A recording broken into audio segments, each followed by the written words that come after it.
없다는 것을 미리 말씀을 드립니다. 이상입니다. 오늘 말씀 같이 보도록 하겠습니다. 누가복음 1장 13절에서 25절 말씀입니다. 누가복음 1장 13절에서 25절 말씀. 우리 다 찾으셨으면 한 절씩 같이 교독하도록 하겠습니다. 천사가 그에게 이르되 사가랴여 무서워하지 말라. 너의 간구함이 들린지라. 내 아내 엘리사벳이 내게 아들을 낳아 주리니 그 이름을 요한이라 하라.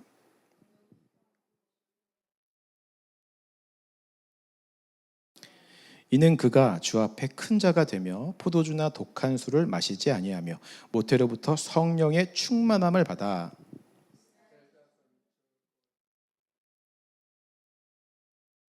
그가 또 엘리야의 심령과 능력으로 주 앞에 먼저 와서 아버지의 마음을 자식에게 거스르는 자를 의인의 슬기에 돌아오게 하고 주를 위하여 세운 백성을 준비하리라.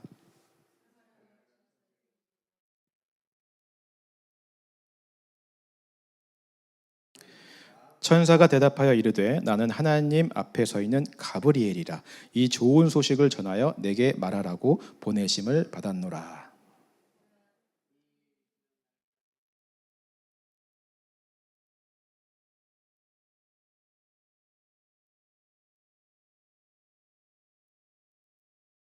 백성들이 사가랴를 기다리며 그가 성전 안에서 지체함을 이상히 여기더라.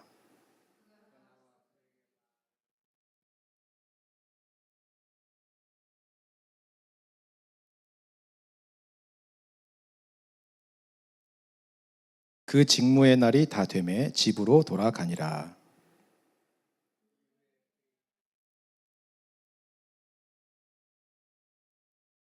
함께 읽겠습니다. 시작. 주께서 나를 돌보시는 날에 사람들 앞에서 내 부끄러움을 없게 하시려고 이렇게 행하심이라 하더라. 아멘. 자, 우리는 지난주에요, 약속의 성취를 믿음으로 믿고 기다리는 사람들에 대해서 함께 나누었습니다. 쿰란 공동체 사람들, 그리고 사가랴와 엘리사벳 같은 사람들이 바로 그런 사람들이었죠. 결국 하나님의 약속은요, 그렇게 믿음으로 기다리는 자들에게 이루어지기 시작하고 성취되기 시작한다라는 것을 우리가 볼 수 있었습니다. 오늘 저와 여러분들에게도 하나님께서 주신 약속의 말씀들이 있는 줄 믿습니다. 때로는 하나님이 침묵하시는 것 같고 또 자세히 설명하지 않으시는 것 같다 할지라도 하나님은 지금도 그 약속을 지키시기 위해 일하고 계시는 줄 믿습니다. 우리 안에 이미 예수 그리스도를 통해 그 놀라운 구원의 약속을 성취하셨듯이 성경의 수많은 약속들도 언젠가 하나님의 때에 신실하게 우리 안에서 이루어질 것을 믿으시기 바랍니다. 그 약속을 믿음으로 믿고 기다릴 수 있는 저와 여러분들 되시기를 주님의 이름으로 축원합니다. 자, 오늘 말씀은요, 그렇게 기다리고 기다렸던 그 약속이 성취되는 순간, 바로 그때에 의심하게 되는 인간의 이 연약함이 나오고 있는 본문이에요. 왜 사람들은 자꾸 의심을 하게 될까요? 제가 룻기 강해를 마치면서 답이 아니라 길을 찾는 신앙에 대해서 말씀을 드린 것을 아마 여러분 기억이 나실 것입니다. 사람들은 왜 나에게 이런 일이 일어나고 내가 정확히 어디로 가야 되는지 명확한 답을 알고 싶어 하죠. 그러나 하나님은 그것에 대해서 제대로 말씀하지도 않을 뿐더러 말씀해 주실 의무도 없다라는 것을 우리가 함께 나누었습니다. 그렇기 때문에 하나님이 굳이 말씀해 주지 않으시는 답을 우리가 알려고 애쓰는 답을 찾는 신앙생활이 아니라 예수님과 함께하는, 우리 눈앞에 수없이 펼쳐져 있는 예수님과 함께 할 수 있는 길을 찾는 신앙생활을 하는 것이 우리에게 더 필요하다라는 말씀을 그때 나누었었죠. 의심도 사실은 같은 맥락이에요. 사람들이 의심하는 이유도 답을 알고 싶기 때문에 그렇습니다. 인간은 불확실한 것을 견디기 어려워해요. 그래서 본능적으로 증거를 요구하고요, 눈에 보이고 손에 잡히고 명확하게 머리로 이해되어지는 합리적이고 이성적인 것들을 믿으려고 합니다. 그런데요, 가만히 이런 인간의 본질적 특성을 살펴보면 모든 의심의 그 밑바탕에는 결국 내가 나를 통제하고 다스리려는 욕망이 있음을 우리가 보게 되죠. 내가 이해되어지고 내가 인정하는 것만 받아들이겠다라고 하는 이 본질적 죄성이 내 안에 깔려 있다라고 하는 것입니다. 선악과를 따먹은 이후부터 사람들은 하나님의 자리에서 모든 걸 자기가 판단하길 원해요. 내가 결정권자가 되어서 내가 믿을 것과 안 믿을 것을 정하고 싶어 하고요. 답과 답이 아닌 것을 내가 판단하고 싶어 해요. 이 모든 것의 배경엔 결국 내가 주인 되어서 나의 믿음과 생각까지 통제하려는 본질적 죄성이 바탕이 되고 있는 것이죠. 오늘 사가랴도 똑같습니다. 13절에서부터 17절까지 보시면요. 네, 13절부터 17절까지 보시면 천사가 와서 지금 이야기하잖아요. 다시 앞으로 넘겨서. 안 넘어가네요. 예, 보시면요. 천사가 와서 이야기를 하고 있습니다. 400년간이나 침묵하셨던 하나님이 마침내 사가랴에게 임하셔서 말씀을 하기 시작하는 역사적인 순간이잖아요. 그동안 이것만을 위해 기다리며 준비하는 삶을 살았던 사가랴예요. 말라기의 예언처럼 주보다 앞서 주의 길을 예비할 자가 올 것인데 그게 지금 오겠다라고 400년 만에 침묵을 깨고 하나님이 말씀하시는 순간입니다. 아주 역사적인 순간이죠.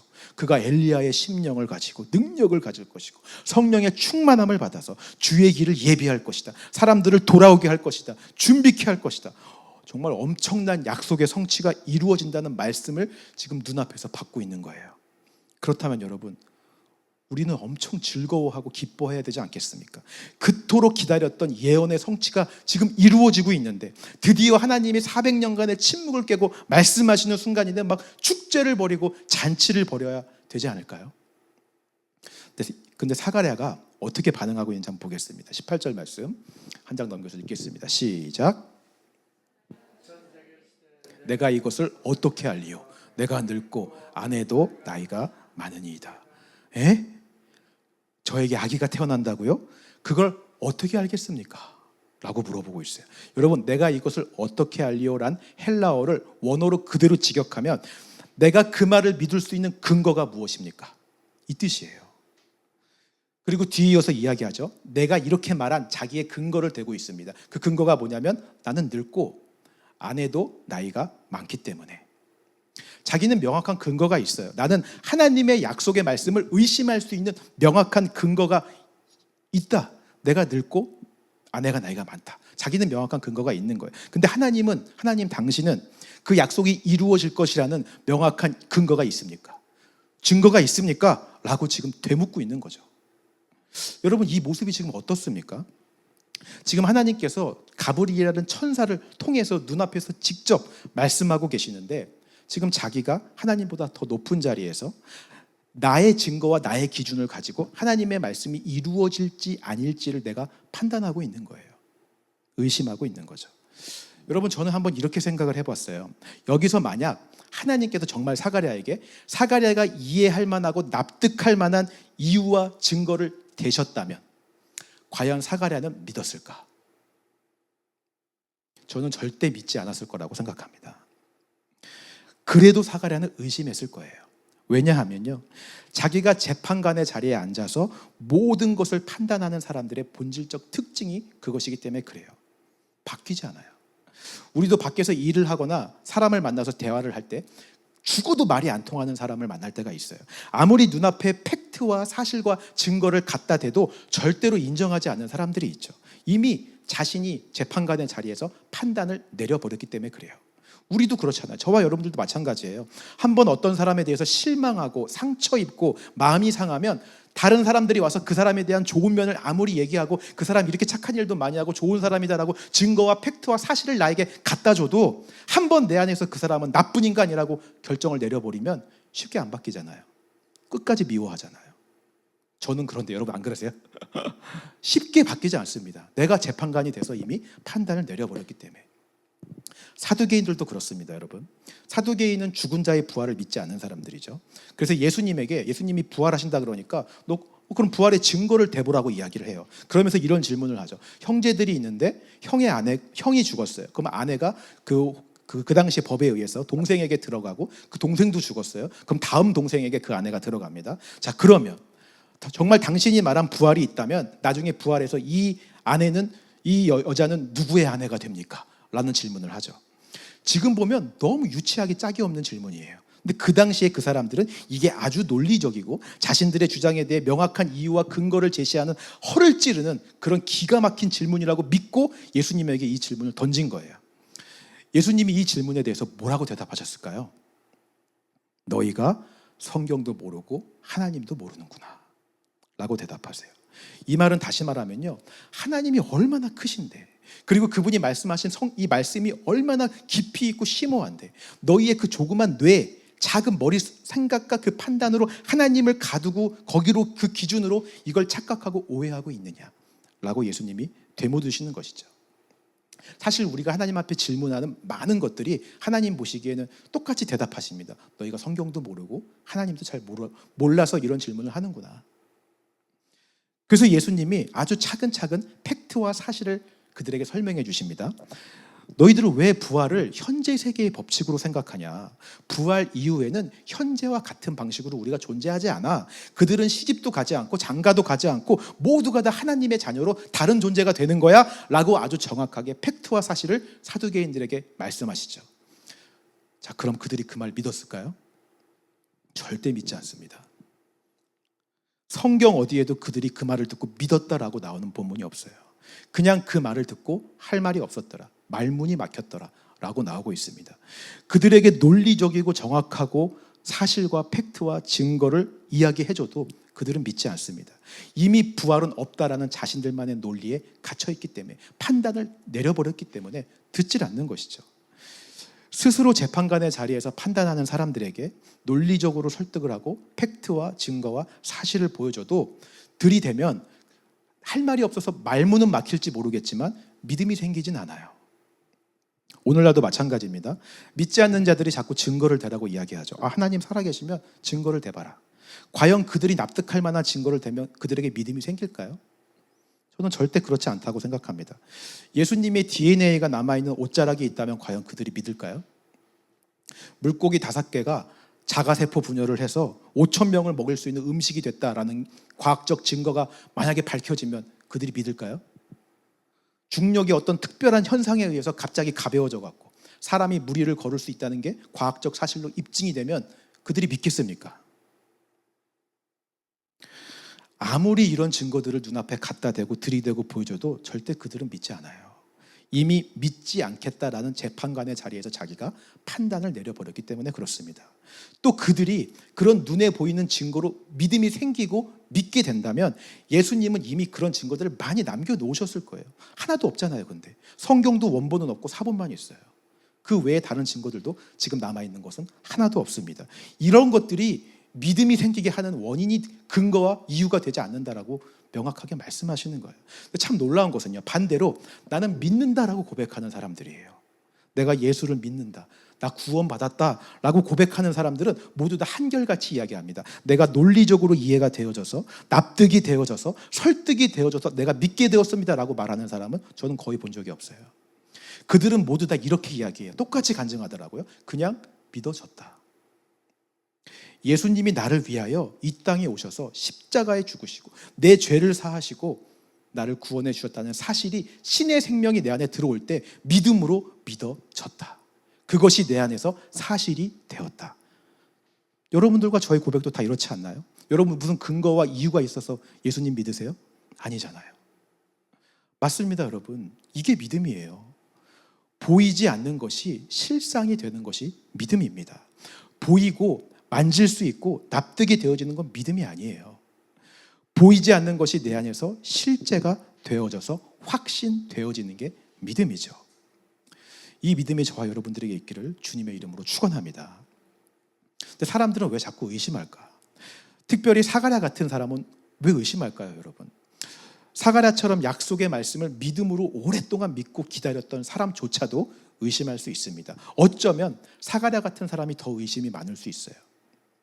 흠이 없고 거룩한 삶을 살아내고 열심히 애쓰는 삶을 살아왔던 사람들이 더 의심할 수 있습니다. 왜냐하면 그동안 자기가 해왔던 것들이 있기 때문에 그래요.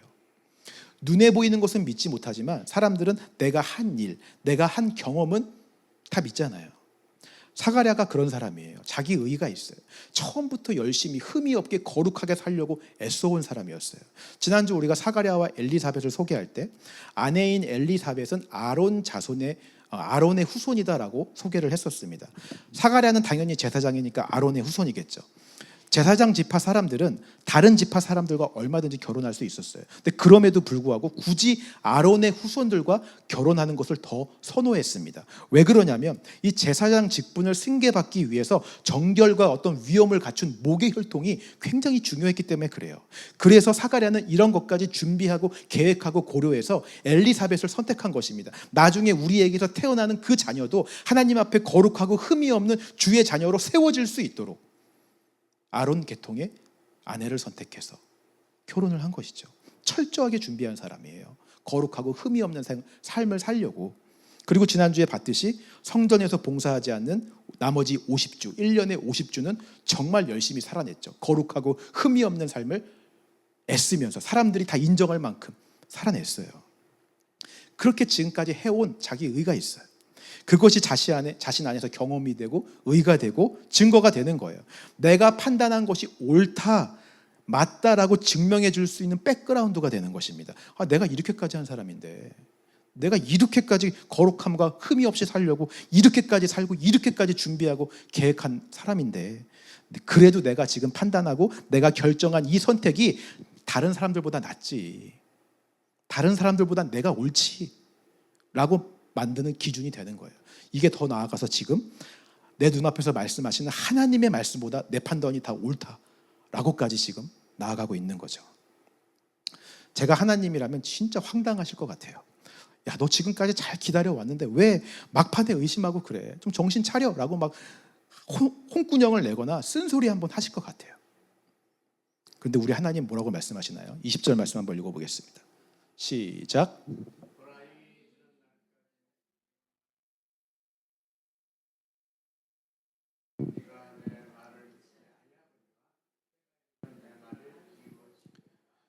보라, 이 일이 되는 날까지 네가 말 못하는 자가 되리라.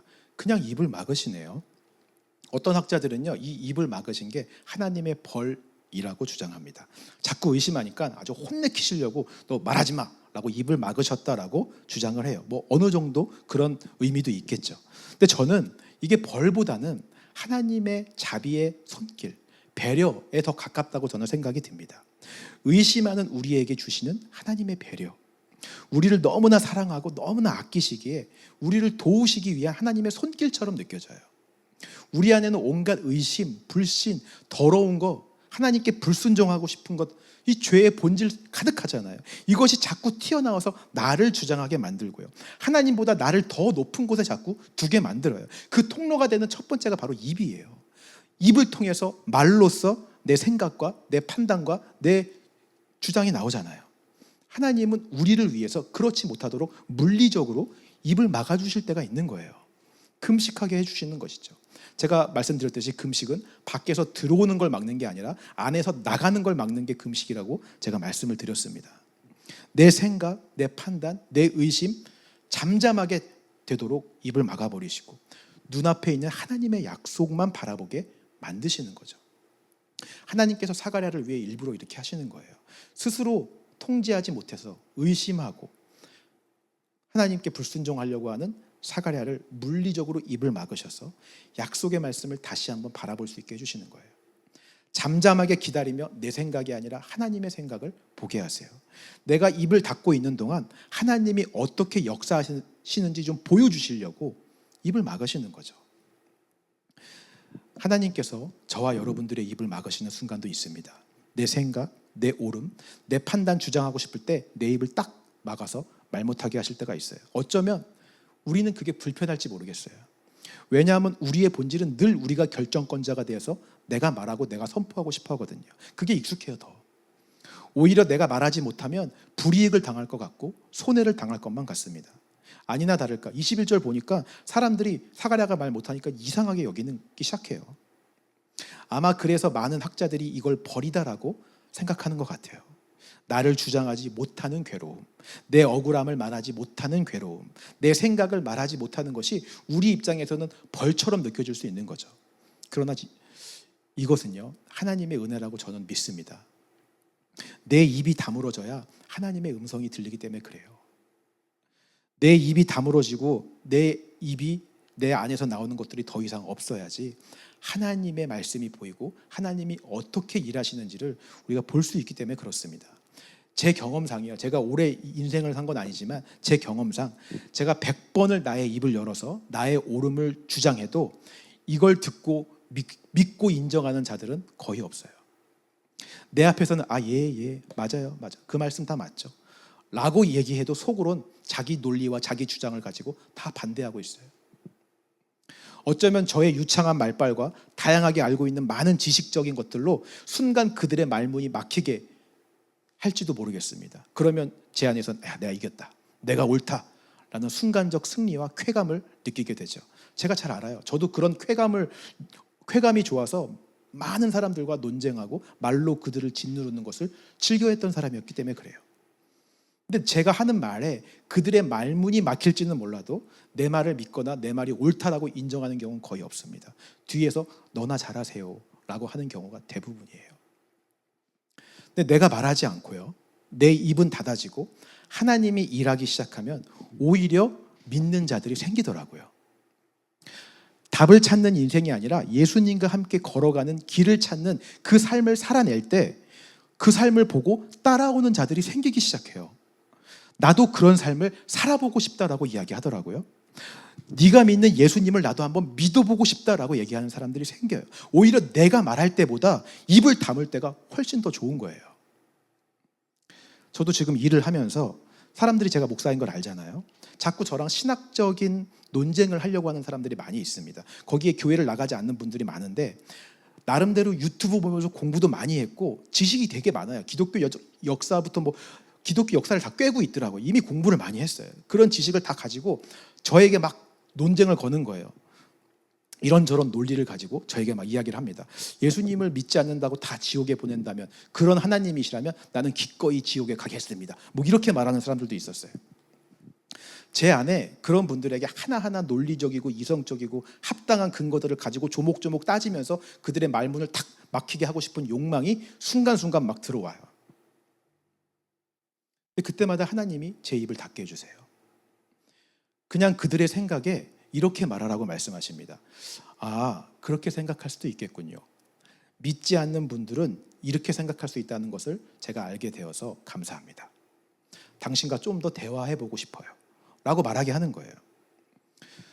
그리고 제가 믿고 따르는 예수님과 함께하는 그 삶을 그냥 그들에게 보여주어라라고 말씀하십니다. 내가 이렇게 열심히 일하는 이유는 예수님 때문입니다 라는 걸 보여주는 거예요.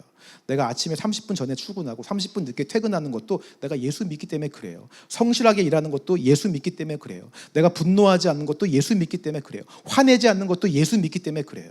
내가 나를 주장하지 않는 것 다 예수님이 이 상황이라면 어떻게 하셨을까를 늘 생각하기 때문에 내가 이렇게 행동하는 것입니다. 보여주라고 말씀하세요. 그리고 그렇게 살았습니다. 그러더니 그분들이 저랑 더 이야기하고 싶다고 이야기하는 거예요. 더 이야기를 많이 못해서 아쉽다라고 이야기를 해요.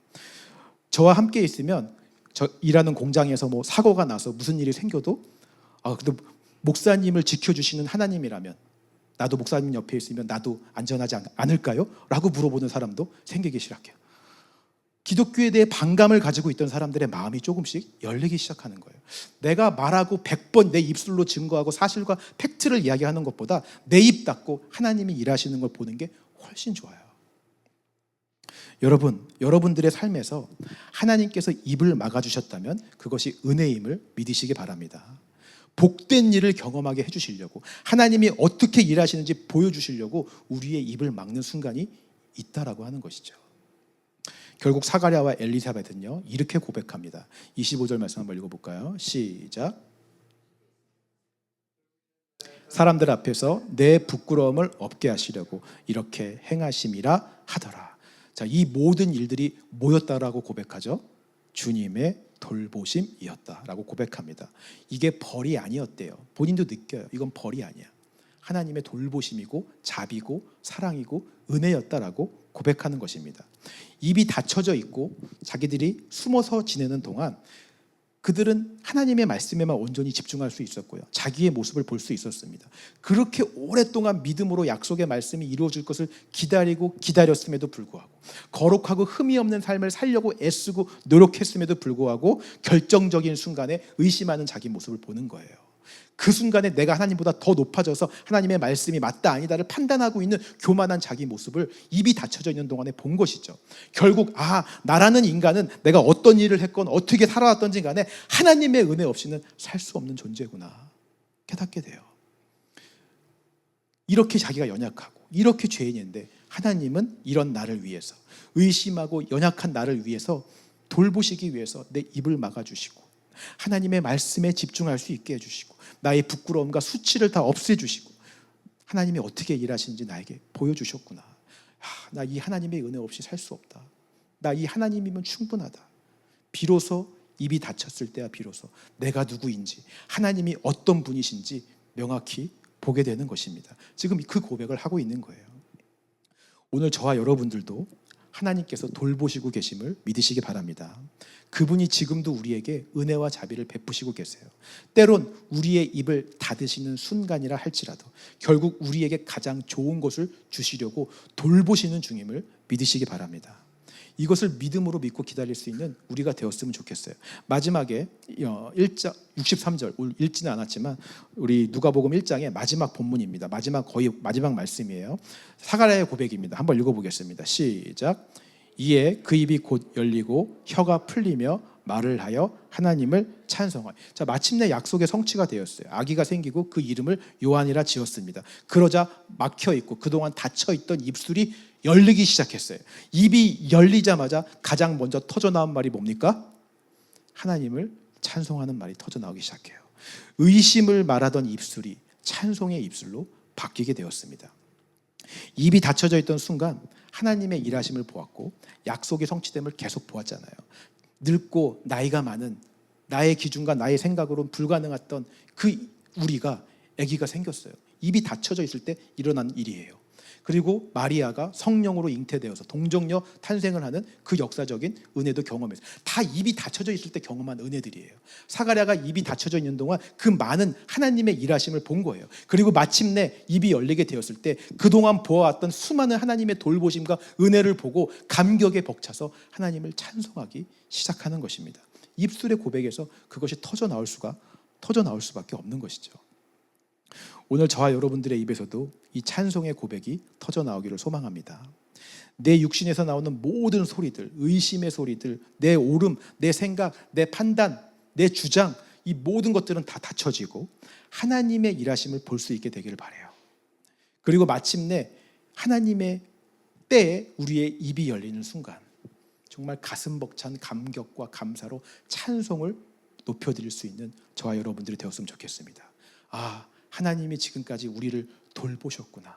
하나님의 은혜셨구나. 나는 은혜 없이는 살 수 없는 존재구나. 이런 나를 돌보시는 주님을 찬양하리라. 이런 나를 구원하시는 예수 그리스도를 경배하리라. 여러분들의 삶에서 이 찬양이 끊이지 않게 되기를 주님의 이름으로 축원합니다.